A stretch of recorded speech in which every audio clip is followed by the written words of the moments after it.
एक बहुत बड़ा जंगल था। उस जंगल में एक शेर रहता था जिसे सभी जानवर अपना राजा मानते थे। एक बार शाम के समय वह शेर जंगल में एक पेड़ के नीचे अपना भोजन समाप्त कर बड़े आराम से सो रहा था। उसी जंगल में एक नटखट चूहा भी अपने साथियों के साथ हंसी खुशी से रहता था। अपने पास में कुछ दूरी पर सोते हुए शेर राजा को देखकर ना जाने कहां से उसके मन में एक शरारत सूझी तथा वह सोते हुए शेर के ऊपर खेलने लगा। कभी वह चूहा शेर की पूंछ पर चढ़ता तो कभी उसके सिर के ऊपर कूदता। कभी कभी वह उसके सिर से उसकी कमर पर फिसलता हुआ बड़े मजे कर रहा था। अभी उसकी शरारतों को कुछ ही समय हुआ था कि इतने में अचानक से शेर की नींद खुल जाती है और वह दहाड़ता हुआ उठता है। जैसे ही चूहे को दहाड़ने की आवाज सुनाई देती है, वह बेहद फुर्ती से दुम दबा के भागने लगता है।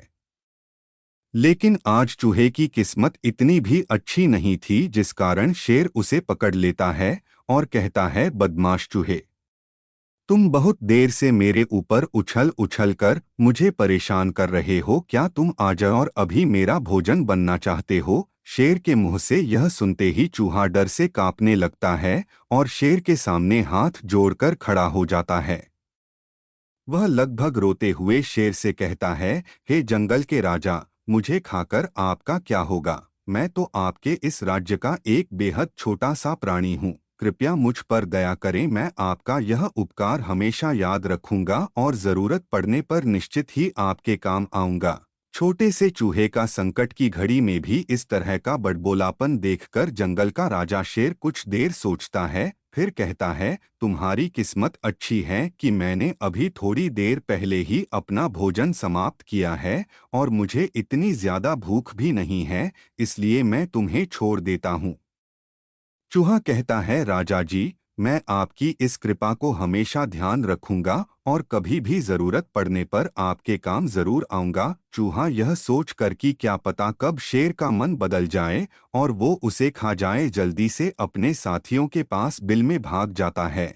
ऐसे ही कुछ समय बीतने के बाद एक दिन जंगल में दो शिकारी आते हैं।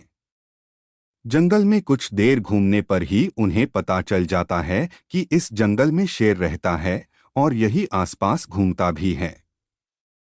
यह देखकर वह दोनों शिकारी उस शेर को पकड़ने के लिए बड़ी चालाकी से छुपाते हुए अपना जाल बिछाकर वहां से कुछ घंटों के बाद वापस आने के लिए।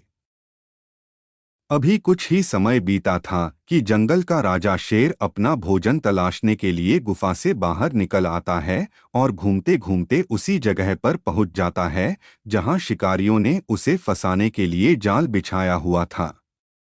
कुछ ही पलों में जैसे ही शेर के पैर उस जाल पर पड़ते हैं और एक ही झटके में शेर अपने आप को उस जाल में जकड़ा हुआ पाता है। वह खुद को जाल में फंसा हुआ देख गुस्से में बहुत जोर जोर से दहाड़ने लगता है, जिसकी आवाज सारे जंगल में गूंजने लगती है। कुछ ही देर में वे दोनों शिकारी वहां पहुंच जाते हैं और शेर को जाल में फंसा हुआ पाकर बहुत खुश होते हैं। वह शेर को जंगल से ले जाने के लिए अपने कुछ और साथियों और गाड़ी का इंतजाम करने को चले जाते हैं। शेर के दहाड़ने की आवाजें उस छोटे से चूहे के कानों तक भी पहुंच रही थी, जिसे सुनकर वह समझ चुका था कि हो ना हो आज जंगल के राजा जरूर किसी बड़ी मुसीबत में हैं। उसको शेर का उसके ऊपर किया गया उपकार याद आ जाता है, जिससे वह सोचने लगता है, मुझे शेर की मदद करनी चाहिए क्योंकि शेर ने एक बार मुझे जीवन दान दिया था। चूहा सोचने लगता है, शेर के उपकार का बदला उतारने का यही सही वक्त है।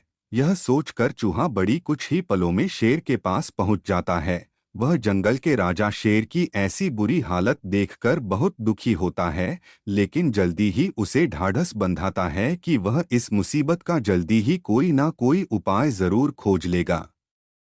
फिर कुछ ही पलों में वह चूहा अपने कुछ और साथियों के साथ आ पहुंचता है और वे सभी मिलकर जाल के सारे तारों को काट डालते हैं। तारों के काटे जाने से शेर जाल से आजाद हो जाता है और चूहे की करामात को देखकर बड़ा हैरान भी होता है। अब तो शेर और चूहा दोस्त बन जाते हैं। शेर चूहे से बहुत ही खुश होकर कहता है, तुम्हें मेरी पीठ पर कूदने में, मेरी पूंछ पर फिसलने में बहुत मजा आता है ना? क्या आज तुम मेरे ऊपर नहीं खेलोगे? अपने नए दोस्त जंगल के राजा शेर के मुंह से ऐसी बात सुनकर चूहा बहुत ही खुश हो जाता है और फिर उछल उछल कर अपने मित्र शेर की पीठ पर, कभी उसकी पूंछ पर तो कभी उसके सर पर कूद कूद कर खेलने लगता है।